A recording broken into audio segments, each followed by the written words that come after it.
மாறணும்னா நீங்க தான் வரணும். ஒவ்வொரு தயவு செய்து யாரும் மது மறையணும்னு சொன்னா நம்ம நினைச்ச கனவு நிறைவேறணும். நம்ம அண்ணனை அந்த இடத்துக்கு கொண்டு வந்தால் மட்டுமே தான் அந்த மது மாறும், இல்லைன்னா மாறாது. இன்னைக்கு குடிகார புருஷனால என் புள்ள படிப்பு வீணா போதுன்னு சொல்லிட்டு நான் தனி பொண்ணா நின்று என் பிள்ளைய இன்னைக்கு சாதிக்க வைக்கிறேன் இன்னைக்கு நானு. அதனால ஒவ்வொரு மகளிருக்கும் சொல்றேன், நிறைய பேர் வீட்டுல அப்படிதான் குடிகாரங்க இருக்கிறாங்க, பிள்ளைங்களோட வாழ்க்கை வீணா போகுது.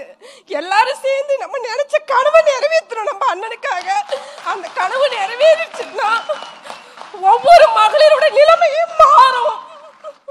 நம்ம குழந்தைகளும்